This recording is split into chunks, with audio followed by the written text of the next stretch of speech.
toy spot, we are having a look at the Mattel Ghostbusters glow-in-the-dark Mayhem. Not really even so much glow-in-the-dark, as you've already seen the reviews of Rowan and Stay Puft. He doesn't really glow in the dark as much as he has a little light-up feature that lights up his translucent body. There's a little light-up arrow there indicating where you can press, but I'm going to wait. I'm going to wait until we get this opened up. It's recommended for ages 4 and up. As far as I know, these are only 3 figures that they released in the Ghost line. One being the Rowan, one being Stay Puft, and one being Mayhem here. The back of the package shows you what the figure is going to look like, but it really didn't even need to be included in the packaging, as it's just more costs involved on Mattel. No read-up, but why do they have to include a ghost if they're going to just basically use the same generic packaging? It means more additional printing on their part. They could have just used one same card for everything. It's not recommended for ages 3 and up. Contents 1 figure. That's it. That's all it says down below. Mattel Canada. Speaking of Canada, let me just say distribution on the Ghostbusters toys as a whole, pretty stinkeroo. I've managed to find the ghosts. They were at Toys R Us, but didn't find any of the actual Ghostbuster figures, so I might have to end up getting those online. So sad. Spot's going to take a break, though. I'm going to get this opened up. And when we come back, we're going to get a better look at the Ghostbusters Mayhem glow-in-the-dark or light-up ghost. Some more anyway, guys. Don't go anywhere. Stay tuned. Okay, so now that we have Mayhem out of the package, let's get a better look at the figure. I got to admit, the figure is really disappointing. And I don't know really what I was expecting to get with the Ghostbusters Ghost figures, but they've been sort of a hit or miss, mostly a miss in the way of their releases. The Rowan was okay, the Stay Puft was mediocre, and I feel like Rowan, even though he is a different looking figure and he's different departure from the other figures that we've already had a look at, he seems almost to be the most disappointing figure in his overall construction. He does still have that translucent coloring, that translucent plastic that was shared with the other figures. He is still very posable, but I just can't help but feel, getting this guy in hand, that he just feels like something you would find at like a dollar store, like a dollar store toy. Maybe just because he's got like the rubbery tail, he just feels like very rubbery, even like the legs themselves, which unfortunately, I would think by today's standards, they could have actually made the legs at least articulated. Now granted, I understand that Rowan, as well as Stay Puft, neither of them had leg articulation to speak of, Stay Puft being kind of the better of the lot, but at least they didn't have swivel hinges. Rowan had the swivel out hinge, but at least you could do something with the legs. It wasn't relegated solely to just running back and forth stances. By accident, you can also see where the light up function is. It's right on the abs, this 6-pack featured on Rowan. You press it, and it doesn't do the greatest of jobs lighting up. In fact, it only lights up around the chest area. The head doesn't light up, the lower torso doesn't light up, the arms don't light up. So it might be the slight weakest. In fact, I will say it is the weakest of the 3 figures. That being said, though, let's cut the lights. Let's maybe see how he looks in the dark. In the dark, we'll go ahead and turn on the lights once again. I'm not denying the fact that his torso doesn't do a good job of lighting up. It does a pretty good job, actually. The little areas around his neck also light up.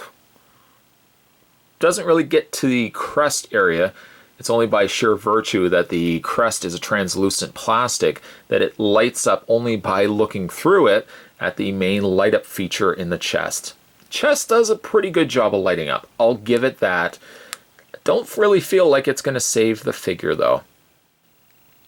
Let's go ahead and look at Mayhem's head. Get a better, closer look. Like, the head is sort of gargoyle, sort of dragon-like. He's got an open mouth with the tongue sticking out. But just because there's translucent anything tends to be difficult, because if you don't add enough paint to it, translucent of anything tends to look a little on the cheap side. And unfortunately, I feel like Mayhem kind of falls into that category.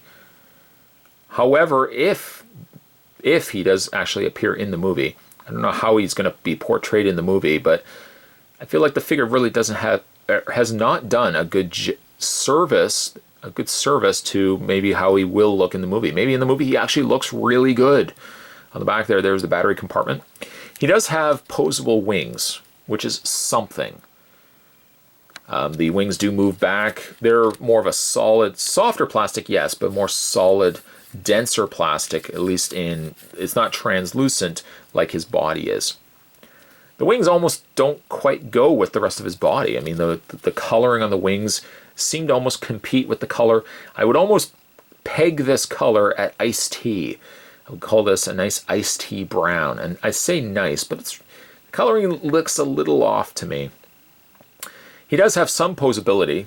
At least I can say he does have some posability. His head does rotate. The arms hinge out, which at least that's good. Bend in the elbow, which also rotates the forearm, and rotates also, he has rotation in the wrist and the hand. No upper torso ball joint, no waist swivel, because really all the components of his light-up feature take up like the prime real estate area of his torso area. And then finally, he doesn't have any posability in his legs or in his tail, but his legs do move back and forth. No swiveling or anything like that, which I wish he did have. No bend in the knee.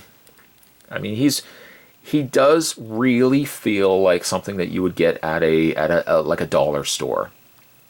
You're attaching only solely the fact that this is a Ghostbusters line to this figure, but I think years to come, this figure, you probably will find it, and the first thing you'll think of is, oh, it looks like something you would have got at a dollar store. By a comparison, by the way, to some of the other figures that we had to look at, there is Rowan the Destroyer. Get him to properly stand. The legs are a little difficult sometimes, I have to admit. And there he is next to Stay Puft, the balloon. I have to make sure I add Balloon Ghost. There's your three ghosts right there.